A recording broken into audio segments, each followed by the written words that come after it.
Nous sommes toujours dans cette petite ville, au bord du Mississippi, vers le milieu du siècle dernier. Le jeune Tom est devenu le héros local. Mais il commence à trouver l'inaction ennuyeuse, et il décide de se lancer dans de nouvelles aventures avec naturellement son ami Huck. Cette fois, ils se feront chercheurs de trésors, et les voilà qui creusent sous les arbres et fouillent les maisons abandonnées, sans rien trouver bien entendu. Mais une conversation, surprise la nuit, les met enfin sur une piste. Un bandit, Joe l'Indien, et son associé Windy sont à la recherche d'une bonne cachette pour dissimuler 2 sacoches pleines de pièces d'or. Il s'agit donc pour Tom et Huck de suivre ces 2 hommes à la trace, sans se laisser voir, bien entendu. La petite ville semblait anormalement silencieuse, tandis qu'une bande de nouveaux venus se livrait à une espèce de bacchanal. C'étaient les bateliers qui parfois descendaient à terre pour s'amuser à leur façon. Eh bien dis donc, ils ont l'air bien partis. Regarde, l'homme à la bouteille, c'est Windy. Joe l'Indien ne se montrait pas. On peut être courageux et ne pas aimer pour autant la corde de pendu pour son usage personnel. Tu vois qui? C'est lui qui va nous guider. Faut le suivre. Quand on saura où il va, on saura où est Joe l'Indien. Et avec lui, l'argent. C'est à cause d'une chanson de ce genre qu'Adam a été fichu à la porte du paradis. Vous voulez que je gueule un bon coup? Hein? Bon, eh bien vous allez voir, les gars. Laissez, je me charge de celui-là. C'est tout à fait la carrure et le gabarit qui me conviennent. Je vais l'écraser en un rien de temps. Et toi, tu ne bougeras pas avant que ce porc ait fini de pousser ses grognements. Regardez-moi, messieurs, dames, c'est moi la terreur. L'homme qui fait trembler les forêts de l'Arkansas. L'homme aux muscles d'acier, au cœur de pierre et au ventre blindé. Je suis le frère de la mort, l'oncle du choléra et le cousin de la peste. Retenez votre respiration, je vais lui briser la nuque. Regardez, admirez, mesdames et messieurs, la terreur. L'homme qui fait trembler les forêts de l'Arkansas, c'est là devant vous. Waouh! Moi, je frappe comme l'éclair. Quand le tonnerre gronde et fait tout trembler, c'est moi que vous entendez. Bouchez-vous les oreilles et couvrez-vous la tête. Waouh!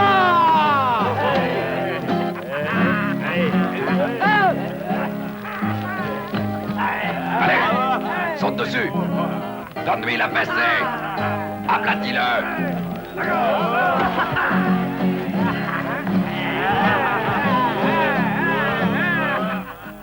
On leur avait souvent parlé des bateliers, de leurs danses et de leurs provocations, mais c'était la première fois qu'ils les voyaient. Et Tom se demanda si, au fond, il n'était pas fait pour être batelier lui aussi.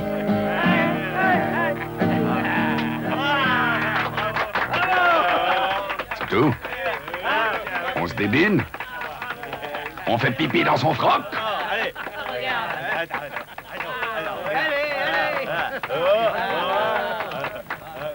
Bande de dégonflés. Mais qu'est-ce qu'il veut, celui-là? Heureusement que je suis là. Hein? Le spectacle va commencer.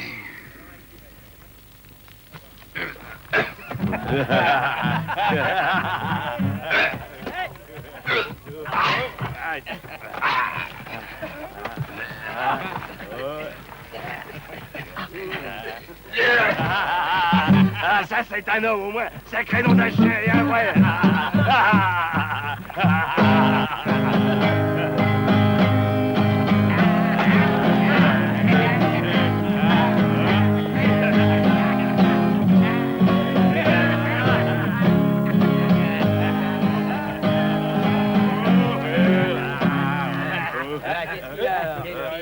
La danse continue.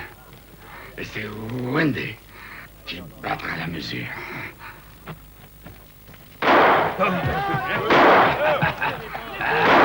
Vite, il est fou!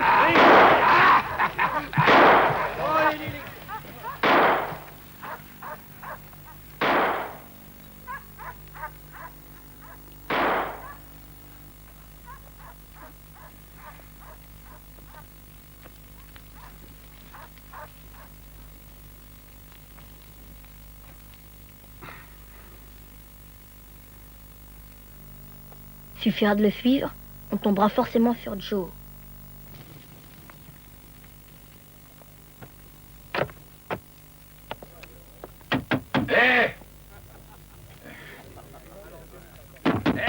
Barman de mes fesses! Ouvre ta baraque, j'ai soif! Pas d'histoire, je t'entends respirer. Ouvre, je casse tout!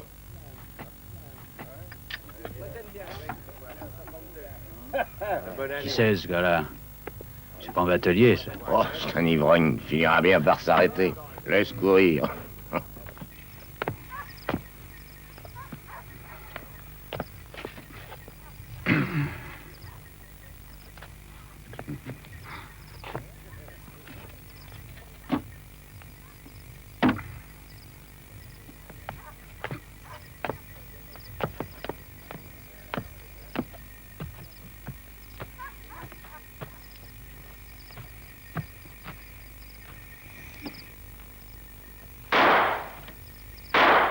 Couchez-vous!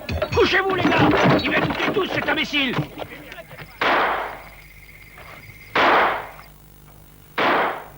Laisse courir.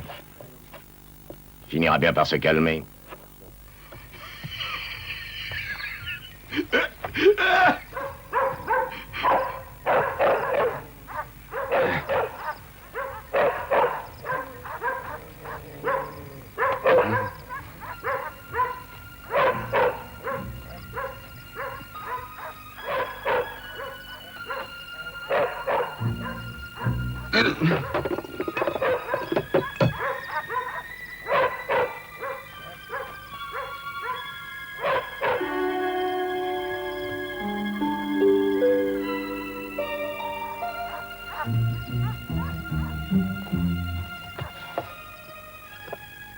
Qu'elle soit quelque part à présent. D'accord, mais où? Je sais. Ils sont là-bas, chez Potter.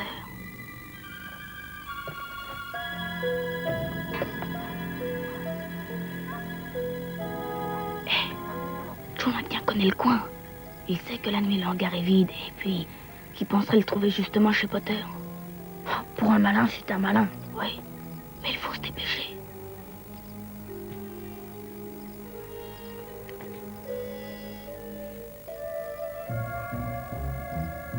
La plus courte y va. Dépêche-toi. Oh. C'est toi.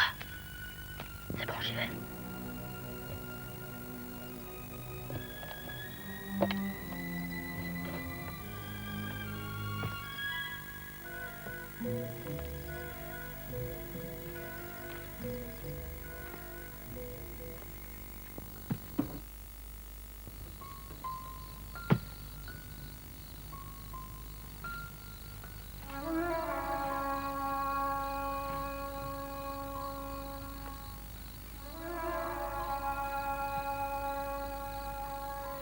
Un cercueil chez un menuisier, c'est naturel. Mais quand on est soi-même en danger de mort, c'est désagréable, surtout quand on est seul et qu'il fait nuit. Il avait eu peur de son ombre. Il fallait tout de même voir si Windy était là. Windy et le trésor.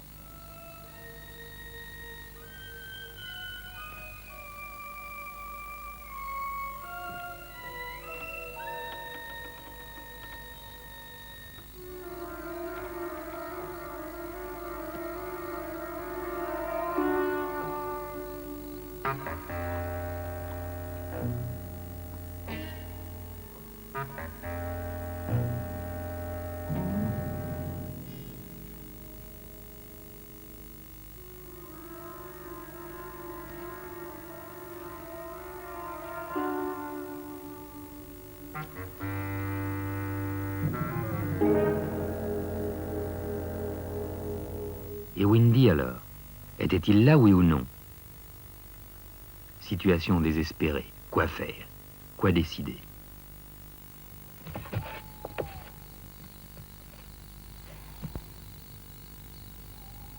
Miaou. Miaou.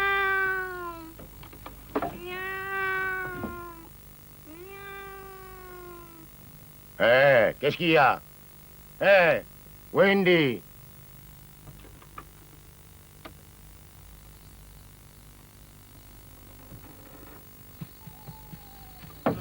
Sauve-toi!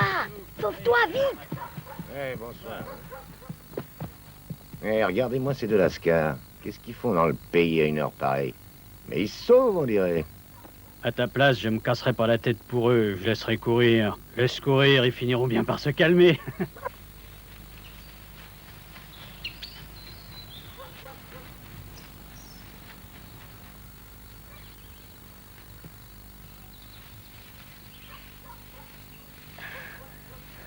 Où est-ce qu'on court comme ça? Je sais pas. Et toi? Pourquoi tu le sauves? T'as vu quelque chose là-bas? Oui, Joe l'Indien dans un cercueil. Il est mort? Non, on n'a pas cette chance. Ivre-mort seulement.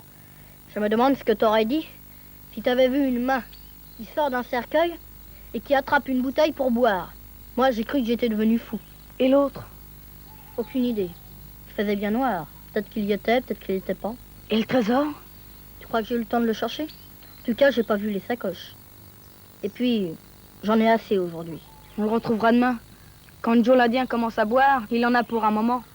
Et toi, où vas-tu dormir? Je vais essayer la baraque dans la vieille carrière. Je n'y ai jamais couché, mais c'est peut-être pas mal.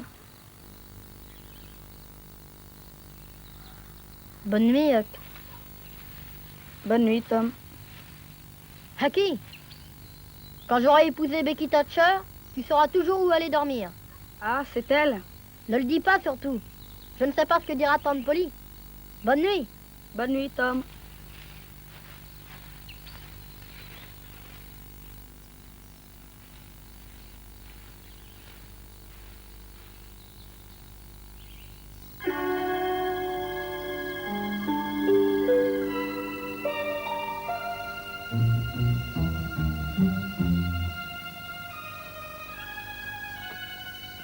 Il était à peine à mi-chemin de la carrière qu'un bruit le fit sursauter.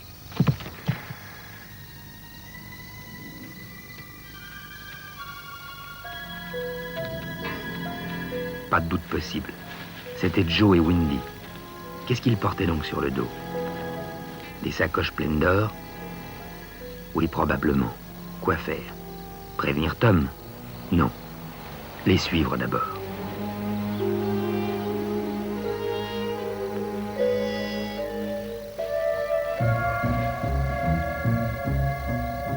Il se maintint à la distance qu'il fallait pour ne pas les perdre de vue. Allait-il cacher le trésor dans la carrière? Pourquoi pas? Cette carrière abandonnée, personne n'y mettait jamais les pieds. La carrière? Non. Ils avaient visiblement un autre but.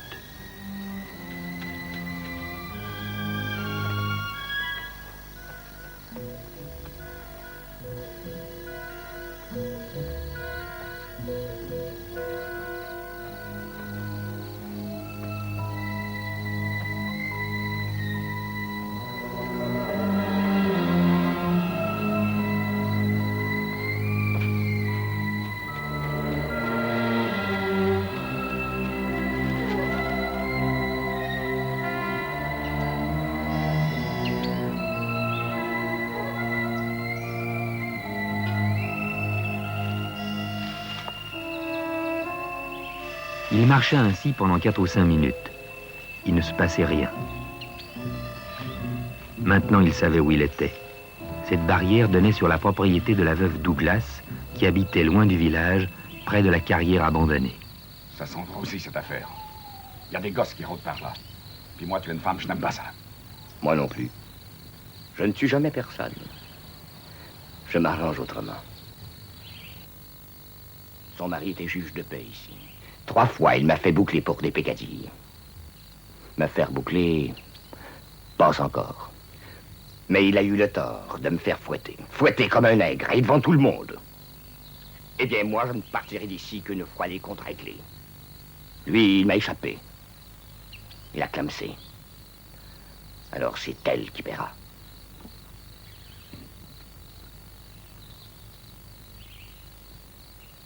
Encore de la lumière chez elle. C'est long, c'est long.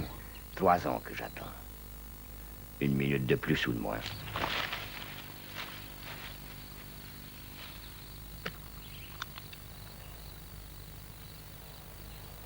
Qu'est-ce que c'est? Peut-être un sanglier.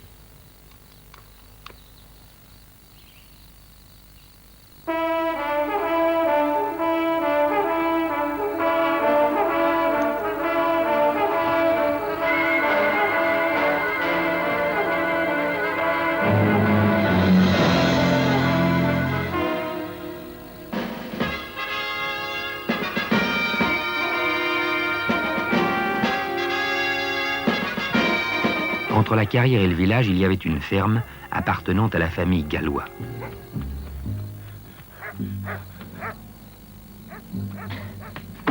Ouvrez, c'est Huckfin! Huckfin! La veuve Douglas! Tout l'Indien veut la tuer! Mais ouvrez-moi! La veuve Douglas va être tuée par Joe l'Indien! Vite! Allons-y, file devant. Les gars, prenez vos armes. Vite! Dépêchez-vous.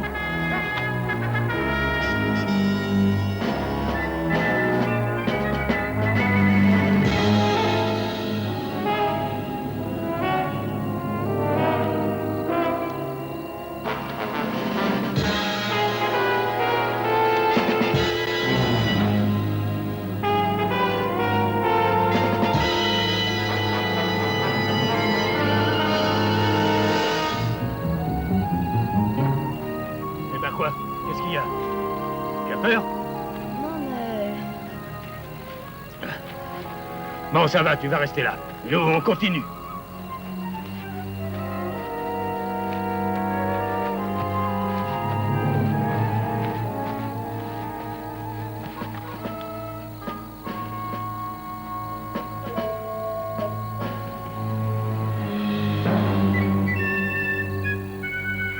Mais arrivé à la carrière, son courage faiblit.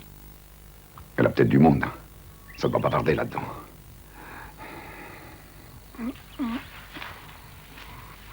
Moi, il commence à me pousser de l'herbe entre les doigts de pied.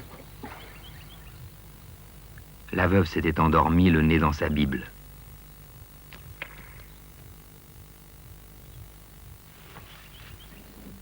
J'entends quelque chose.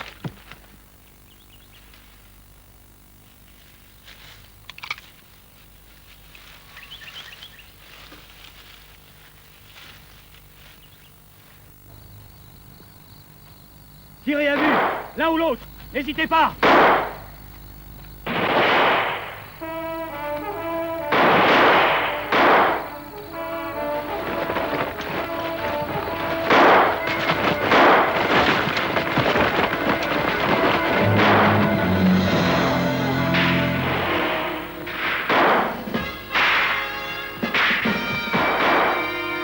Couchez-vous.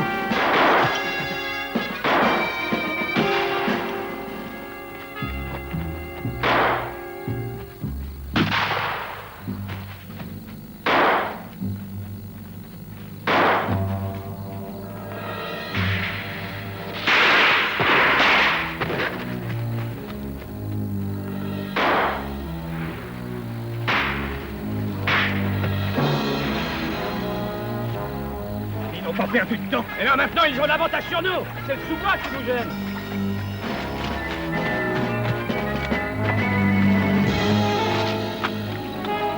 Il faudrait pouvoir les attirer à découvert. Ouais, je suis d'avis d'attaquer. C'est le mieux. Oui, bonne idée.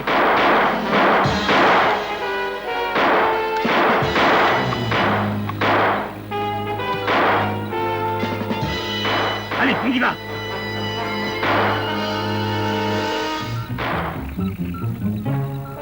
Plus vite!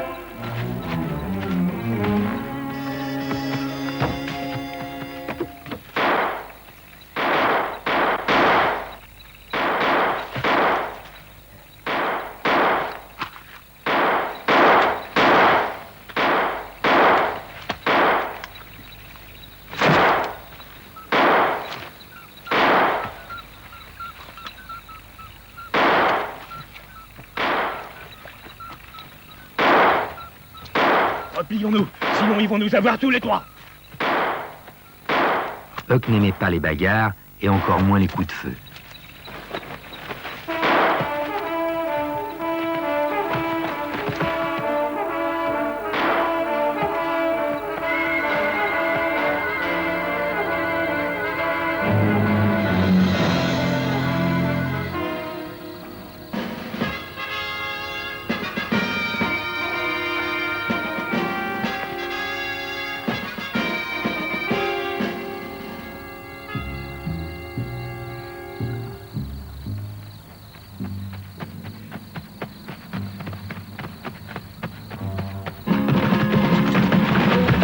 Ils sont près du fleuve. Vous les aurez vite rejoints. Bon, d'accord, allons-y. Allez, en avant. Dépêchons-nous. Prenez par là. Allez, on va là-bas. De la rivière. Allez.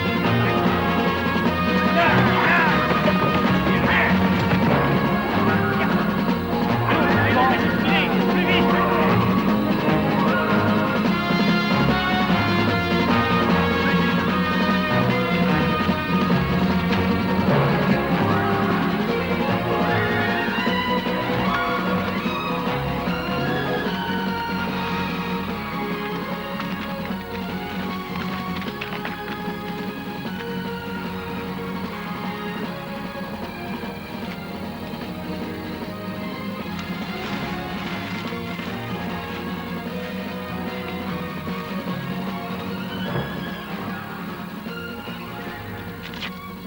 Il y a quelqu'un là-bas. Un enfant.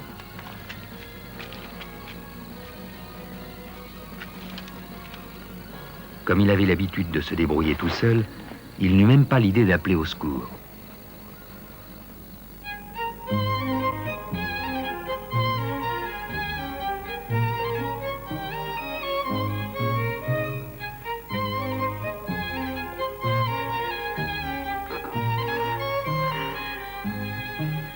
En reprenant connaissance, il se demanda où il était. Oui, en tombant, il avait dû se rompre le dos.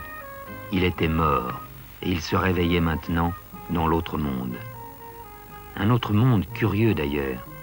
Pauvre Huck. Comment aurait-il pu deviner qu'il se trouvait tout bonnement chez une riche propriétaire du pays, laquelle l'avait fait transporter chez elle?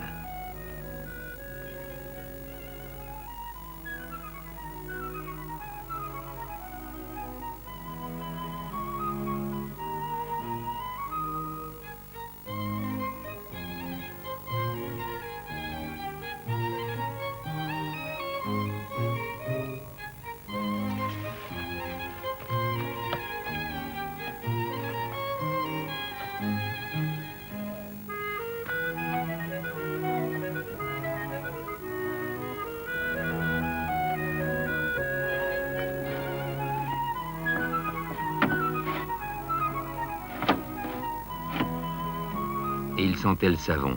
Oui, c'est ça. On lave les morts avant de les glisser dans leur linceul. Oh, bien sûr. D'ailleurs, vous allez voir, il est à côté. Il doit dormir. Ne faites pas de bruit, surtout. Venez.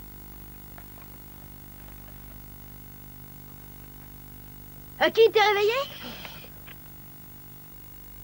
Regardez-le, le pauvre petit. Mon Dieu, on dirait un innocent petit agneau.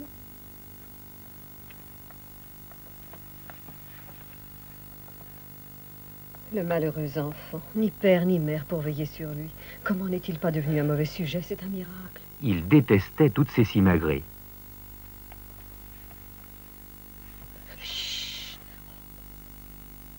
Et en plus, il doit être malade. Ou alors il ne doit pas manger souvent à sa faim. Il n'a que la peau sur les os.